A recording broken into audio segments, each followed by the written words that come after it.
Welcome to திரள். இந்த வீடியோவில் நம்ம சென்டர் ப்ளீட்ஸ் எப்படி எடுக்கிறது, அதை எப்படி அரேஞ்ச் பண்ணி அயர்ன் பண்ணுறது, இது எல்லாமே தான் பார்க்க போகிறோம். வாங்க வீடியோக்குள்ளே போகலாம். சென்டர் ப்ளீட்ஸ் பொறுத்த வரைக்கும் ஒரு 3 to 4 inches சைஸில் 7 to 8 ப்ளீட்ஸ் எடுத்தால் ரொம்ப நல்லாயிருக்கும். உங்கள் மெஷர்மெண்ட்டுக்கு எவ்வளோ ப்ளீட்ஸ் வருதோ அவ்வளோ ப்ளீட்ஸ் எடுத்துக்கோங்க.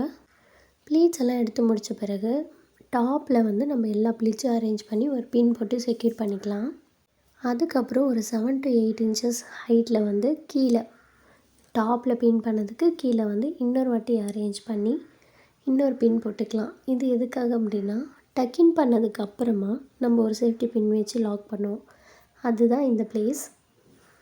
அதுக்கப்புறம் நம்ம கீழே ஸ்ப்ரெட்டிங் ஸ்டார்ட் பண்ணிடலாம். உங்களுக்கு ஸ்ப்ரெட்டிங் நல்லா ஏ ஷேப்பில் வேணும்னா அப்படி பண்ணிக்கலாம். இல்லை ஸ்ட்ரெயிட்டாக மேலே நம்ம எவ்வளோ லென்த் வச்சுருக்கோமோ அதே அளவுக்கு இருந்தால் போதும் அப்படின்னு நினச்சாலும் உங்களுக்கு ஏற்ற மாதிரி ஸ்ப்ரெட்டிங் பண்ணிவிட்டு அயர்ன் கொடுத்துக்கலாம். அவ்வளோதான் சென்டர் ப்ளீட்ஸ். இது ஃப்ளாட்டாக நம்ம பண்ணுறது. ஃப்ளஃபி ப்ளீட்ஸ் வேறு மாதிரி பண்ணணும். அது இன்னொரு வீடியோவில் நான் உங்களுக்கு கொடுக்குறேன்.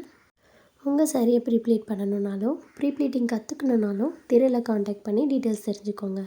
உங்களுக்கு பிடிச்சவங்களோட சரியை நம்மக்கிட்ட சென்ட் பண்ணுங்கள், ப்ரீப்ளீட் பண்ணுங்கள், அவங்கள சர்ப்ரைஸ் பண்ணுங்கள். தேங்க்யூ.